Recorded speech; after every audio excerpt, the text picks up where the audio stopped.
সম্মানিত মুসল্লিয়ানে কেরাম, আমরা আল্লাহ তাবারক ওয়া তাআলার শুকরিয়া আদায় করছি যে মহান রব্বুল ইজ্জত অনুগ্রহ করে আমাদেরকে জামাত সালাত আদায়ের জন্য মসজিদে আসার তৌফিক ইনায়েত করেছেন।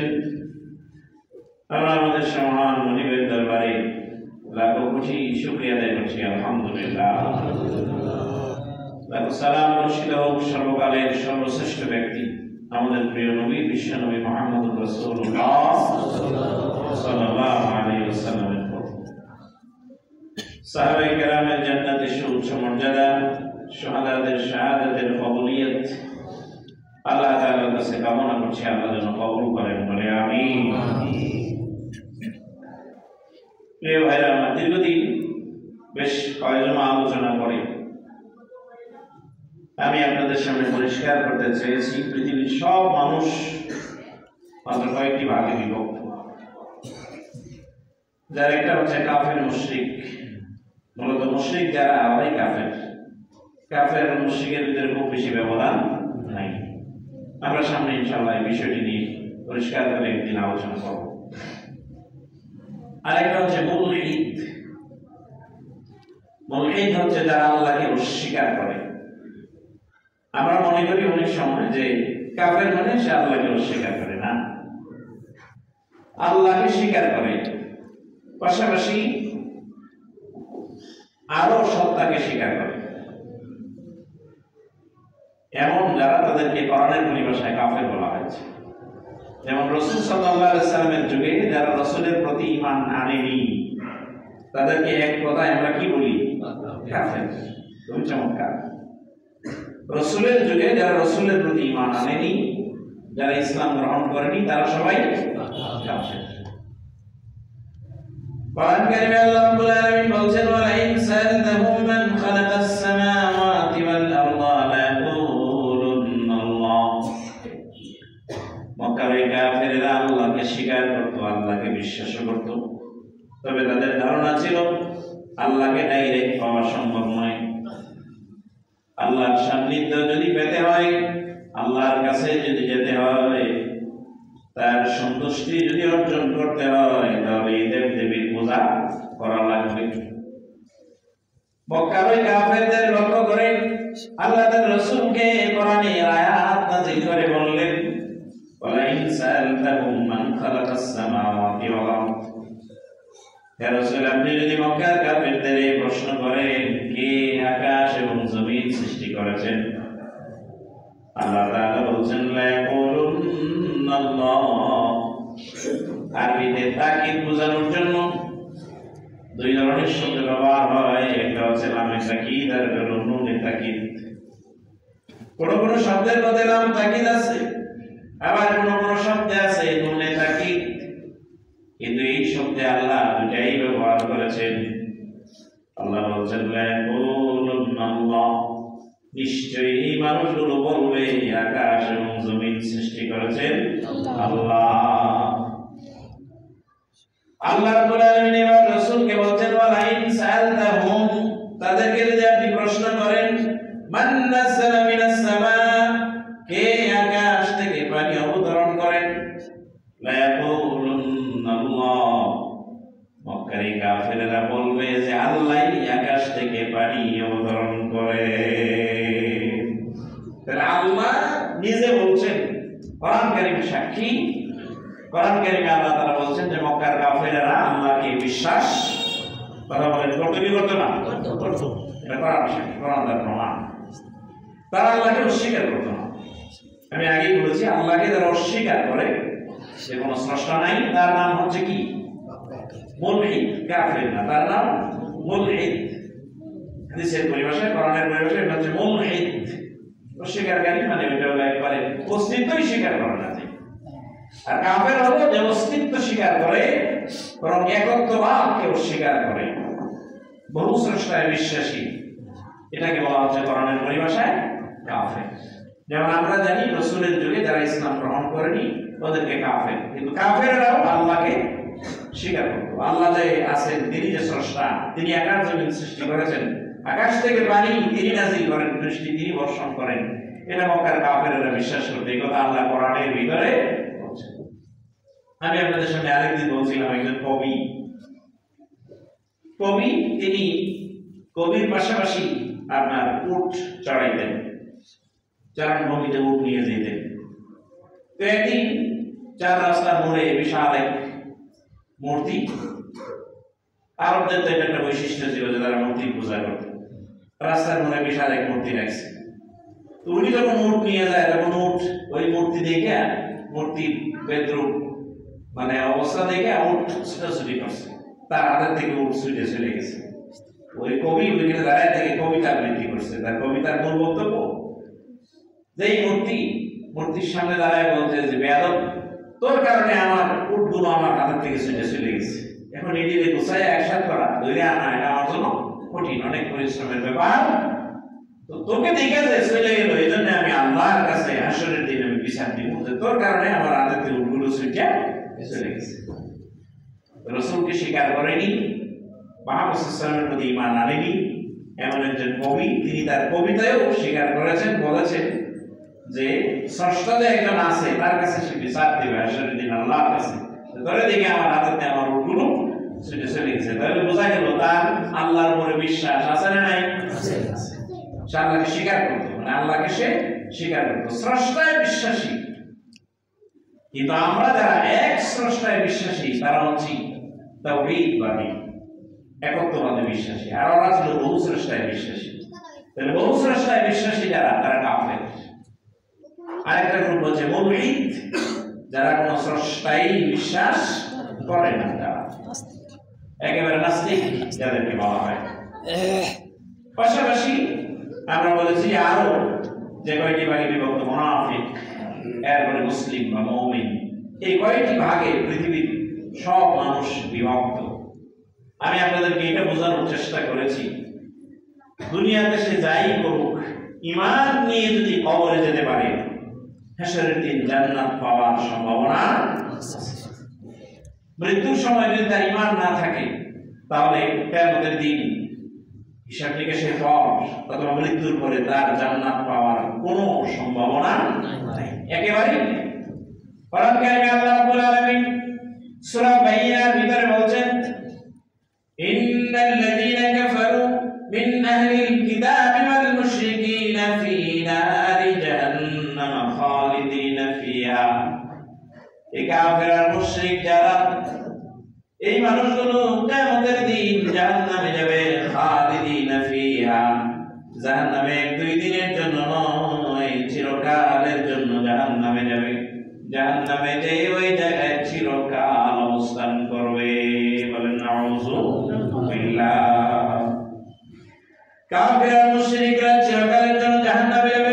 কোরআন কারিমে আল্লাহ তাআলা বিভিন্ন জায়গায় বলছেন, মুমিন ব্যক্তির জন্য আল্লাহ জান্নাত বানিয়েছেন, তার ঈমানের বড় মূল্য।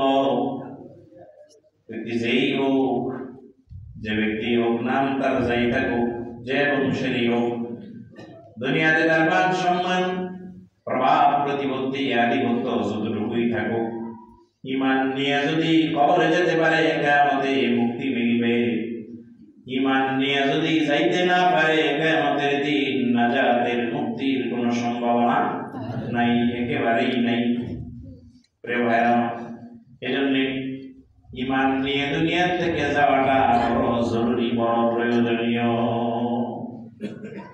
আজকে আমাদের আলোচ্য বিষয় হলো, আমরা যখন ওযু করি, ওযু করার পরে কিছু কাজ আছে যেগুলো করলে ওযু ভেঙে যায়, যেটাকে আমরা বলি ওযু ভঙ্গের কারণ। কথা বলেন, ওযু ভঙ্গের কারণ আছে না নাই? পাতাল যদি বের হয়ে যায় ওযু ভেঙে যায়, প্রস্রাব করলে ওযু ভেঙে যায়, এ ধরনের আরো কিছু কারণ আছে যেটা করলে পরে ওযু ভেঙে যায়। মাঝখানে বলে রাখি, ওলামায়ে কেরাম এখন ওই বিষয়টা নিয়ে গবেষণা করে কোনো কুল কিনারা করতে পারে নাই, কোনো সিদ্ধান্তে উপনীত হইতে পারে নাই।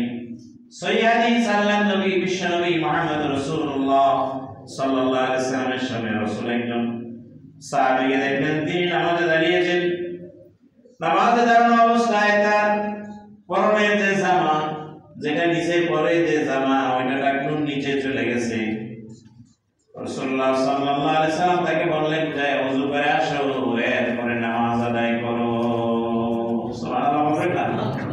এই ধরনের ঘটনা, এটা সহিহ হাদিস দ্বারা সাব্যস্ত, এই ধরনের ঘটনা আর ঘটেনি। অন্য কোনো কাজের বেলা রাসূল এমন বলেননি যে ওযু করে আসো তারপর নামাজ পড়ো। এখন টাকনুর নিচে জামা চলে যাওয়া ওযু ভঙ্গের কারণ, এটাও বলা যায় না। একদম ওযু করে আসছে কোনো কারণে টাকনুর নিচে আপনার প্যান্ট চলে গেছে, এটা ওযু ভঙ্গের কারণ নয়। এতেও অনেক মুফাসসিরিন মুহাদ্দিসিনরা একমত। কিন্তু রাসূল তাকে নামাজ পড়তে দেখলেন, লোকে নামাজ পড়তেছে, তার জামা নেমে গেছে কিসের নিচে? টাকনুর নিচে। রাসূল বলতে পারতেন যে মেয়ে জামা উপরে উঠাও নামাজ পড়ো, কিন্তু রাসূল বলতেন যে ওযু করে আসো তারপরে যায় নামাজ আদায় করো। তাহলে স্বাভাবিকভাবে বোঝা যায় টাকনুর নিচে জামা রেখে নামাজ শুরু করলে এরপরে কি করতে হয়? আবার যায়া ওযু করে আসলে তারপরে নামাজ পড়তে হবে। হাদিসের সরল অনুবাদ। আল্লাহ আমাদেরকে এর থেকে হেফাজত করুন, বলেন আমিন। খুব সাবধান, জামা যেন টাকনুর নিচে না যায়। আচ্ছা বলেন তো দেখি, পুরুষের জন্য টাকনুর নিচে কাপড় পরিধান করা সুন্নাত না হালাল না হারাম? কোনটা? হারাম। এটা কি শুধু নামাজের সময় না বাইরেও? বাইরেও। হ্যাঁ, শুধু নামাজের সময় কেউ যদি উপরে উঠায় দর্শনীয় না, অন্তত নামাজের সময়টাতে তো দর্শনীয় মানছে। কিন্তু আসলে এটা কি শুধু নামাজে, এটা কি বাইরেও মানতে হবে? কোনটা? বাইরেও মানতে হবে। টাকনুর নিচে যেন কাপড় না যায়, এটা হারাম, এটা হুদুদ, এটা আল্লাহর নির্ধারিত সীমা। প্রিয় ভাইরা আমার, আল্লাহর নবী বিশ্বনবী মুহাম্মদ রাসূলুল্লাহ সাল্লাল্লাহু আলাইহি সাল্লাম আমাদের শিখিয়েছেন কিছু কাজ আছে যেটা করলে পরে ওযু ভেঙে যায়। আমরা যখন নামাজে দাঁড়াই কিছু কাজ আছে যে কাজগুলো করলে পরে নামাজ ভেঙে যায়, এটাকে বলা হয় নামাজ ভঙ্গের কারণ। নামাজের মধ্যে উচ্চস্বরে হাসলে, কিবলার পরিবর্তন হয়ে গেলে, নামাজে অশুদ্ধ তেলাওয়াত করলে নামাজ ভেঙে যায়, নামাজ হয় না। এরপরে রোজার দিনে কেউ যদি ইচ্ছা করে খেয়ে ফেলে তাহলে তার রোজা ভেঙে যায়। স্ত্রীর সঙ্গে গেলে, সংসর্গে গেলে রোজা ভেঙে যায়। এগুলো হলো রোজা ভঙ্গের কারণ। ওযু ভঙ্গের যেমন কিছু কারণ আছে, নামাজ ভঙ্গের যেমন কিছু কারণ আছে, রোজা ভঙ্গের যেমন কিছু কারণ আছে, ঈমান ভঙ্গেরও এরকম কিছু কারণ আছে। যে কাজগুলো করলে পরে মনে অজান্তেই ঈমান আর থাকে না, ওইটা নিয়ে আমাদের চর্চা কম, আলোচনাও কম। ও ভাই আমার, আমরা তো ঈমানের নিয়ে বসে আছি ওই লোকের মতো যে একবার ওযু করে বসে আছে, এরপরে আর ওযু করে না, দিনের পর দিন যাচ্ছে, ঘুমাইলে ওযু ভেঙে যায়, এটা সে বিশ্বাসই করে না। আমার ওযু যায় নাই, এরকম যদি কেউ থাকে, আমাদের জানা মতে এরকম কেউ নাই। কেউ যদি এরকম থাকে যে ওযু একবার করছিল এরপরে আর করে না, পানি ত্যাগ করেছে ওযু করে নাই, প্রস্রাব করছে ওযু করে নাই, সে একবার ওযু করে বসে আছে, যে ওযু জীবনে আর ভাঙবে না, এটা যদি বলে তাহলে আমরা কি বলবো? লোকটা সুস্থ মস্তিষ্কের নাকি অসুস্থ মস্তিষ্কের? কোনটা? পাগল। ওযু ভাঙতেছে আর আমার কাছে ওযু ভাঙতেছে। ও ভাই আমার, আমরা তো জানি না যে ঈমান ভঙ্গের কিছু কারণ আছে, যে কাজগুলো করলে পরে ঈমান আর থাকে না, ঈমান চলে যায়, মানুষটা বেঈমান হয়ে যায়। এজন্য আল্লাহর নবী বিশ্বনবী মুহাম্মদুর রাসূলুল্লাহ সাল্লাল্লাহু আলাইহি সাল্লাম বলেন, আনাস ইবনে মালিক রাদিয়াল্লাহু তাআলা আনহু قال رسول الله صلى الله عليه وسلم تكون بين يدي الساعة فتن كقطع الليل مظلم يصبح الرجل فيه مؤمنا ويمسي كافرا ويمسي مؤمنا ويصبح كافرا يبيع أقوام دينه بعرض من الدنيا। হযরত আনাস ইবনে মালিক রাদিয়াল্লাহু আনহু বলেন, রাসূল করিম সাল্লাল্লাহু আলাইহি ওয়াসাল্লাম বলেন, কিয়ামতের আগে এমন একটা জামানা চলে আসবে, এমন একটা সময় আসবে, কাতাইল লাইলি মুসলিমান, অন্ধকার নিকষ কালো, ঘুটঘুটে অন্ধকার যেমন রাত আসে, অন্ধকারের রাতের মতো এই ধরনের কিছু অন্ধকার, ঈমানের জন্য অন্ধকার, এই ধরনের কিছু বিপদ মুসিবত মানুষের উপরে এসে চাপবে, মানুষের উপরে পতিত হবে। ইউসবিহু রাজুলু মুমিনা, ওই সময় ব্যক্তি সকাল হবে তার ঈমানদার অবস্থায়, ওয়ায়ুমসি কাফিরা, বিকাল বেলা সে কাফের হয়ে যাবে, জানবেও না। ওয়াইসবিহু কাফিরান ওয়া ইউমসি মুমিনান, সকালবেলায় সে কাফের হয়ে যাবে, বিকালে আবার সে ঈমান আনবে। হাদিসের শেষ অংশে বলা হয়েছে ইয়াবিউ, বিক্রয় করা হবে আকওয়াম, কতিপয় গোষ্ঠী সম্প্রদায়ের মানুষ, কিছু মানুষ এমন থাকবে দুনিয়ায় যারা তাদের দ্বীনকে দুনিয়ার স্বার্থের কারণে বিক্রয় করে দেবে। দ্বীনকে দুনিয়ার স্বার্থের কারণে বিক্রি করে দেয়, দুনিয়ার কিছু ফায়দার জন্য এদিক সেদিক করে দেয়। এরকম কিছু মানুষ আল্লাহর দুনিয়ায় আছে না?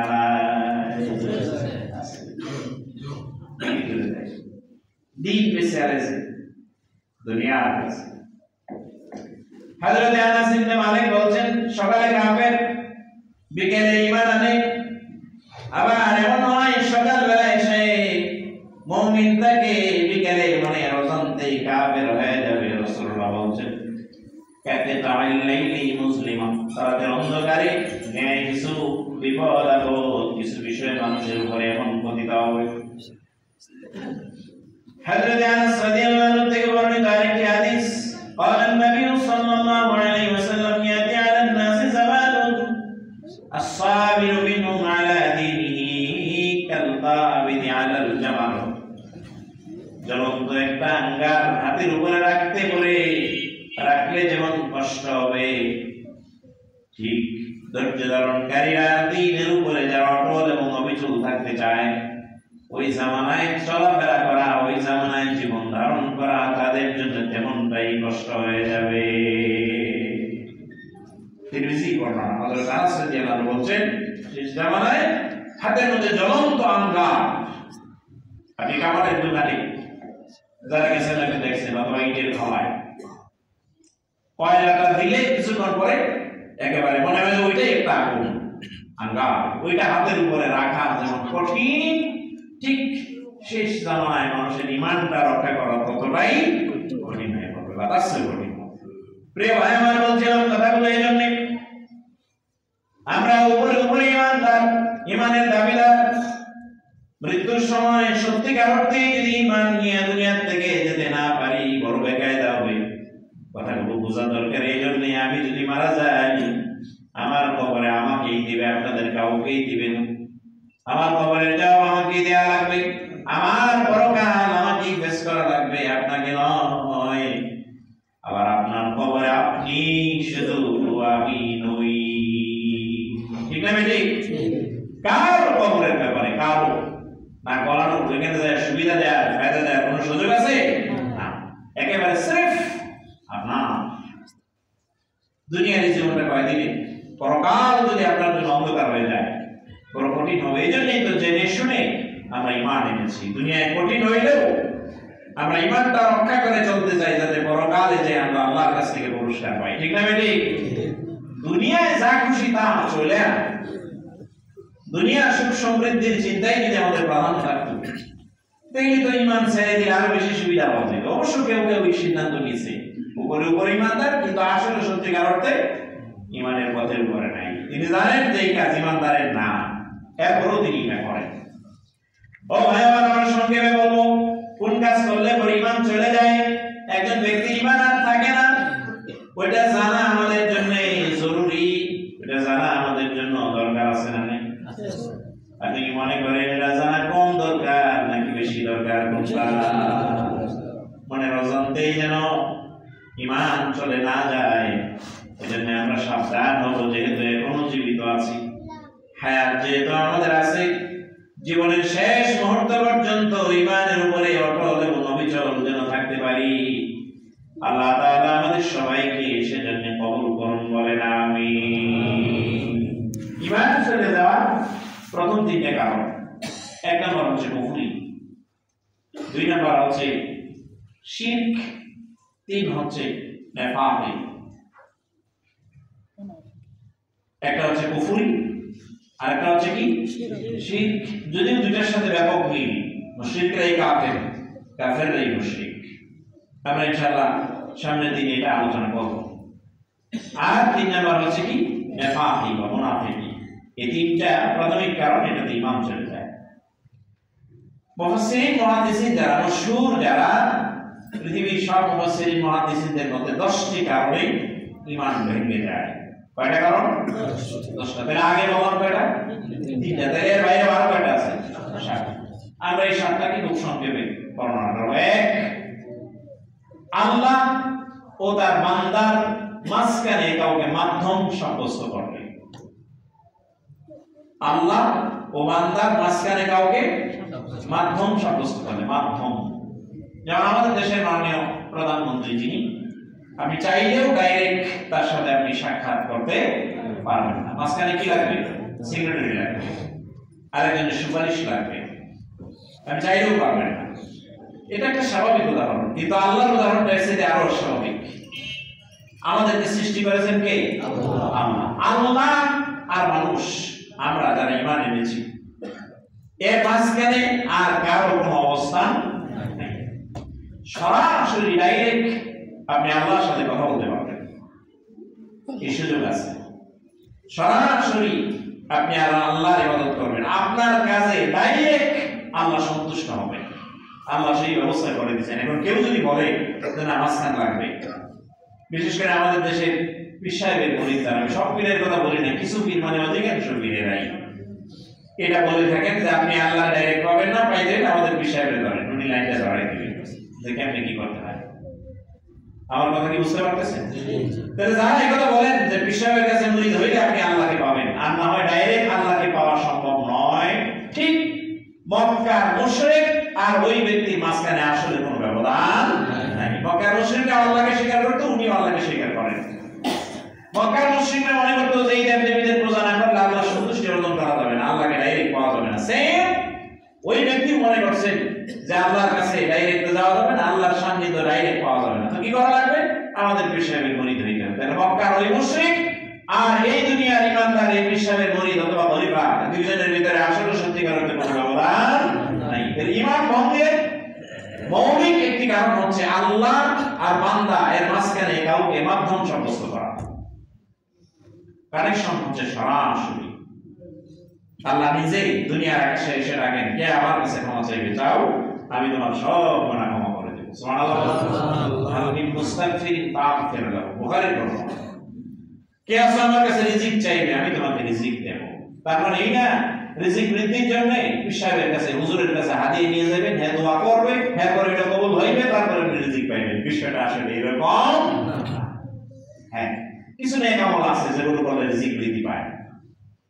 তার সবচেয়ে বড় যেটি প্রধান দুটি হচ্ছে নিয়মিত সালাত আদায় করা, পিতামাতার সাথে ভালো ব্যবহার করা। নিয়মিত সালাত আদায় করা। দ্বিতীয় কি? পিতামাতার সাথে ভালো ব্যবহার করা। রিজিক বৃদ্ধি এটা আমাদের এটা কাজ, কিন্তু রিজিক দেন কে? আল্লাহ। রিজিক পায় তার বান্দা।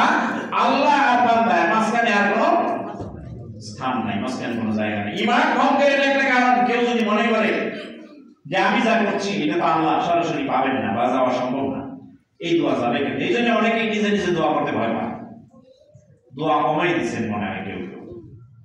প্রিয় ভাই, আমরা পরিষ্কার করে বলেছি 5 ওয়াক্ত সালাতের পরে বিশ্বনবী মুহাম্মদ সাল্লাল্লাহু আলাইহি সাল্লাম একদিনও সাহাবীদেরকে নিয়ে হাত তুলে সম্মিলিত মুনাজাত করেন নাই। এর কোনো দলিল নেই, সহিহ প্রমাণ নেই। আপনি একাও করতে পারেন ফরজ সালাতের পর। আমরা সাধারণত জানি সহিহ হাদিস দ্বারা সাব্যস্ত ফরজ নামাজ শেষ হওয়ার সাথে সাথে রাসূলুল্লাহ কি পড়তেন? আল্লাহু আকবার। বলেন, ভুলে গেছেন কি পড়তেন? আল্লাহু আকবার। এরপরে আস্তাগফিরুল্লাহ কয়বার? 3 বার। এরপরে তিনি বলেন আল্লাহুম্মা আনতাস সালাম ওয়া মিনকাস সালাম তাবারাকতা ইয়া যাল জালালি ওয়াল ইকরাম। এরপরে আয়াতুল কুরসি, এরপরে আরো অনেক দোয়া আছে। আল্লাহুম্মা লা মানিআ লিমা আতাইতা ওয়া লা মু'তিয়া লিমা মানা'ত ওয়া লা ইয়ানফা'ু যাল জাদ্দি মিনকাল জাদ। অনেক দোয়া আছে। আমরা আগেও আলোচনা করেছি দোয়া নিয়ে, একদিন দোয়া নিয়েই আলোচনা করেছি, সামনে ইনশাআল্লাহ একদিন করব। দোয়া কবুলের কিছু বিশেষ স্থান আছে, জায়গা আছে। তার মধ্যে সবচেয়ে বেশি ইম্পর্টেন্ট জায়গা হচ্ছে কোন জায়গা? সিজদা। ফরজ নামাজে তো সময় আপনি কম পান, নফল নামাজে সিজদা আপনি লম্বা করবেন কেমনে? যত দোয়া করার সিজদায় যায় আপনি দোয়া করেন, শুনবেন কে? আল্লাহ। মাঝখানে আর কোনো কারো স্থান নেই। প্রিয় ভাইরা, এইজন্য আল্লাহ তাআলার কাছে চাওয়া এবং এটা মনে না করা যে আল্লাহ আমাকে ডাইরেক্ট কি দেবেন, না, মনে রাখবেন, যে যত পাপী, যার গুনাহের পরিমাণ যত বেশি, সে আল্লাহর সাথে কানেক্টিভিটি তৈরি করার সম্ভাবনা তত বেশি। কোরআন কারিমে আল্লাহ রাব্বুল আলামিন বলেন, ইউবাদদিলুল্লাহু সাইয়্যাতিহিম হাসানাত। অনেক বড় গুনাহগার আল্লাহর কাছে তাওবা করেছে, ক্ষমা চেয়েছে, ফিরে এসেছে। আল্লাহ শুধু তাকে ক্ষমাই করেন নাই, তার আমলনামায় যত গুনাহ ছিল সব গুনাহগুলোকে আল্লাহ তাআলা সওয়াব দিয়ে বদলাইয়া দিয়েছে। তাহলে গুনাহের পরিমাণ যার যত বেশি, আল্লাহর ক্ষমার সান্নিধ্য পাওয়ার সম্ভাবনা তার কম না বেশি? কিন্তু সমস্যা হলো আমাদের গুনাহ যার যত বেশি, আমরা তাকে কি করি? দূরে দূরে থাকি। আল্লাহর মাঝখানে কাউকে মাধ্যম সাব্যস্ত করা, এটা যদি কেউ করে তাহলে তার ঈমান চলে যায়। এরপরে 2 নম্বরে হলো কাফির মুশরিকরা যে পথভ্রষ্ট হয়ে ব্যাপারে সন্দেহ পোষণ করা। অনেক মুমিনকে বলতে শোনা যায় যে আল্লাহ কাফেরও বানাইছে, যারা মুসলিম মুশরিক যারা ওদের আল্লাহই বানাইছে, হিন্দুদের আল্লাহ বানাইছে, ইহুদি খ্রিস্টান যারা এদের আল্লাহ বানাইছে। আমি বলতে শুনেছি এমন মানুষ আছেন যারা বলছেন যে এদেরকে আল্লাহ জাহান্নামে দিবে না। নাউযুবিল্লাহ বলবেন না? ওরা যে পথভ্রষ্ট, এ ব্যাপারে বিন্দু মাত্র সন্দেহ সংশয় আপনার ভিতরে আপনি রাখতে পারবেন না। নিশ্চিতভাবে জানতে হবে দ্বীন হিসেবে, মতবাদ হিসেবে, আদর্শ হিসেবে একমাত্র গ্রহণযোগ্য আল্লাহর কাছে দ্বীন কোনটা? ইসলাম। শুধুমাত্র ইসলাম, কেবলমাত্র ইসলাম। এর বাইরে যা আছে বাকিরা সব কি? পথভ্রষ্ট। ওরা যে পথভ্রষ্ট, এই ব্যাপারে যদি সন্দেহ হয় যে কি জানি পথভ্রষ্ট কিনা, এদের তো আল্লাহই বানিয়েছে, সৃষ্টি করেছেন আল্লাহ, কোনো সন্দেহ নেই, কিন্তু তারা আল্লাহ দেয়া দ্বীনকে মানছে না, ইসলামকে তারা অনুসরণ করছে না, দ্বীনকে স্বীকার করছে না। এই জন্য তারা ডাইরেক্ট পথভ্রষ্ট, এটাই মনে করতে হবে। তারা আল্লাহ তাআলা কাফির মুশরিকদেরকে সৃষ্টি করেছেন, এই কথা ঠিক, কিন্তু পথভ্রষ্টতার ব্যাপারে যদি কারো সন্দেহ থাকে তাহলে ওই ব্যক্তির ঈমান চলে যায়। 3 নম্বরে রাসূলুল্লাহ সাল্লাল্লাহু আলাইহি ওয়াসাল্লামের আদর্শ বিরোধী কোনো ব্যক্তি যদি অন্য কারো আদর্শকে গ্রহণ করে শ্রেষ্ঠত্ব এবং পূর্ণতা দেয়, মনে করে যে অমুকের আদর্শ শ্রেষ্ঠ আদর্শ, অমুকের আদর্শ অমুকেই একটা আদর্শ, এটা যদি মুহাম্মদ সাল্লাল্লাহু আলাইহি ওয়াসাল্লাম ছাড়া অন্য কাউকে যদি মনে করে, কারণ আল্লাহ তাআলা কোরআন কারীমে শুধুমাত্র একজন ব্যক্তিকে আদর্শ হিসেবে ঘোষণা করেছেন, তিনি হচ্ছেন মুহাম্মদুর রাসূলুল্লাহ সাল্লাল্লাহু আলাইহি ওয়াসাল্লাম। আল্লাহ বলেন, লাকাদ কানা লাকুম ফি রাসূলিল্লাহি উসওয়াতুন হাসানাহ। এই যে আমরা নামাজ আদায় করি, আমরা নামাজের রুকু দেই, সিজদা দেই, তারপরে দাঁড়ায় থাকি, কিরাত করি, যা করি একজন ব্যক্তির অনুসরণ করি। কে? তিনি রাসূল সাল্লাল্লাহু আলাইহি ওয়াসাল্লামের অনুসরণ। কারণ আল্লাহ তো আমাদের দেখান নাই, আমরা আল্লাহকে দেখি নাই যে এমনি এমনি নামাজ পড়ি। আল্লাহ তার রাসূলকে শিখিয়েছেন। আল্লাহ নবী বলেন, সাল্লু কামা রাআইতুমুনি উসাল্লি, আমি যেভাবে নামাজ পড়ি সেভাবে নামাজ আদায় করো। কাজে রাসূলের নামাজের নিয়মের খেলাফ করলে পরে যেমন নামাজ থাকে না, রাসূলের রোজার খেলাফ করলে পরে যেমন রোজা থাকে না, রাসূলের আদর্শের বাইরে কাউকে আদর্শবান মনে করলে তার ঈমানও থাকে না। আমাদের জন্য একমাত্র আদর্শ হচ্ছে একজন ব্যক্তি, তিনি হচ্ছেন মুহাম্মদুর রাসূলুল্লাহ সাল্লাল্লাহু আলাইহি ওয়াসাল্লাম। এটা কালিমার অংশ, লা ইলাহা ইল্লাল্লাহ ওয়া মুহাম্মাদুর রাসূলুল্লাহ। এরপরে ইসলামের কোন বিধানকে যদি কেউ অপছন্দ করে তাহলে তার ঈমান চলে যায়। অপছন্দ করলে, অস্বীকার করা তো এটা আরো করে, অপছন্দ করলে। এটার একটা কথা বলি শেষ করব। বিশ্বনবী মুহাম্মদুর রাসূলুল্লাহ সাল্লাল্লাহু আলাইহি ওয়াসাল্লামের সময় একটু পানি দেওয়া নিয়ে ঝগড়া লাগছে, আপনারা শুনছেন এই ঘটনা।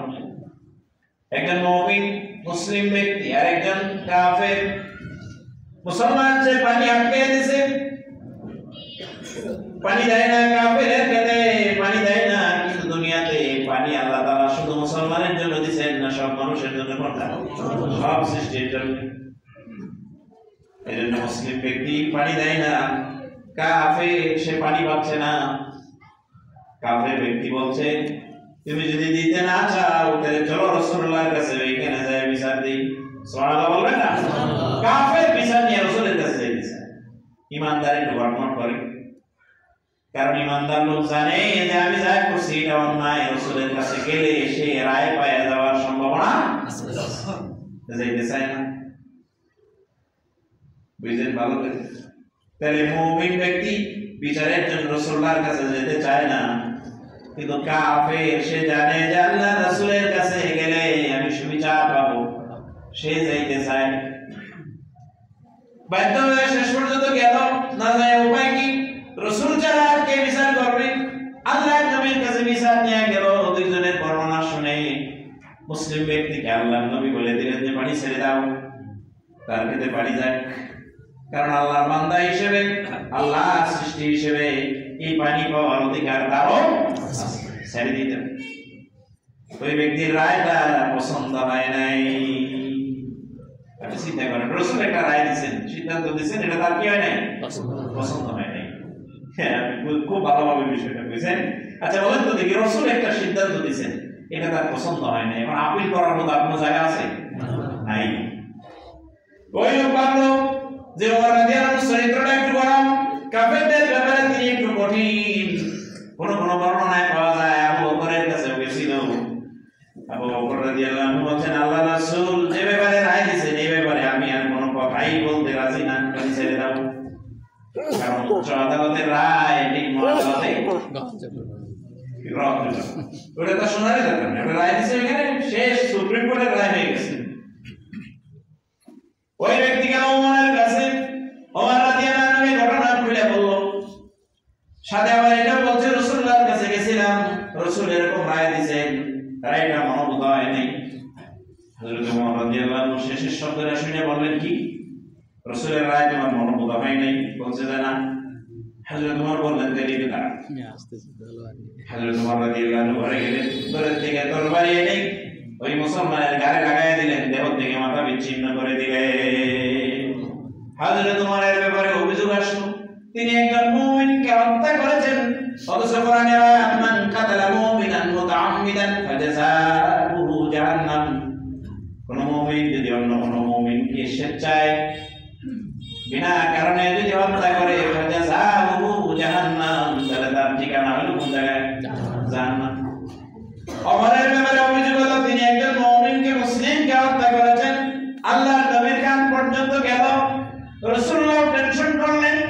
আল্লাহ কোরআনে আয়াত নাযিল করে তার রাসূলকে জানায় দিলেন, আলা ওয়া রাব্বিকা লা ইউমিনুন হাত্তা ইউহাক্কিমুকা ফীমা শাজারা বাইনাহুম সুম্মা লা ইয়াজিদু ফী আনফুসিহিম হারাজান মিম্মা কাদাইতা ওয়া ইউসাল্লিমু তাসলিমা। সুবহানাল্লাহ। আল্লাহ তার রাসূলকে বলেন, ফালা রাব্বিকা লা ইউমিনুন, তোমার রবের কসম ওই লোক ঈমানদার নয় যে রাসূলের বিচার মানে না। এটা তো বহু দূরের কথা, বিচারের পরে মনের ভিতরে যদি কোনো সংশয় তৈরি হয়, আল্লাহ বলেন, ফালা রাব্বিকা লা ইউমিনুন, আল্লাহর কসম ওই লোকের ঈমান নাই। আল্লাহ কসম করে বলেন যে ওই লোকের ঈমান নাই। রাসূলের বিচার মানার পরে পছন্দ হয় না, এটা তো বলার সুযোগই নেই। যদি তার মনের ভিতরে কি হয়?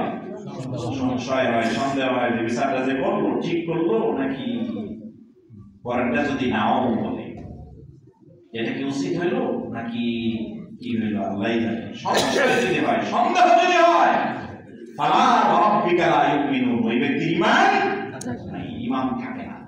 কাজে ইসলামের কোন বিষয়ের উপরে যদি কারো সংশয় তৈরি হয়, দ্বীন সাব্যস্ত, কোরআন হাদিস দ্বারা সাব্যস্ত এমন কোন বিধানের উপরে, কোন বিষয়ের উপরে যদি কারো সংশয় তৈরি হয়, তাহলে ওই ব্যক্তির ঈমান থাকে না, ঈমান চলে যায়। আমরা ইনশাআল্লাহ আগামী সময় জানার চেষ্টা করব। আল্লাহ তৌফিক দান করুন, বলেন আমিন। ইনশাআল্লাহ একটু আগে আসবেন, আমরা আগে করব, নামাজটা আরো আগে করে ফেলবো ইনশাআল্লাহ। ইনশাআল্লাহ এটা জানার দরকার আছে না নাই? কারণ মনের অজান্তেই কোন ফাঁকে নিজের ঈমানটা যদি চলে যায়, ওই অবস্থায় যদি মৃত্যু হয়, দুনিয়া আবার যেমনি যায়, পরকালে যায় ক্ষতিগ্রস্ত হয়ে গেলে, এর চাইতে বড় ক্ষতি আর কিছু হবে পারে না। আমরা জানার চেষ্টা করব কোন কাজ করলে পরে ঈমান চলে যায়। আল্লাহ যেন আমাদেরকে ওই কাজগুলোর ধারে কাছেও না নেন, আমরা ঈমান নিয়ে দুনিয়া থেকে যেন বিদায় নিতে পারি, আল্লাহ আমাদের তৌফিক দান করুন, বলেন আমিন। প্রত্যেক সাথে কষ্ট করে এগুলো করে দাঁড়ান, যারা আছেন ঢুকাই।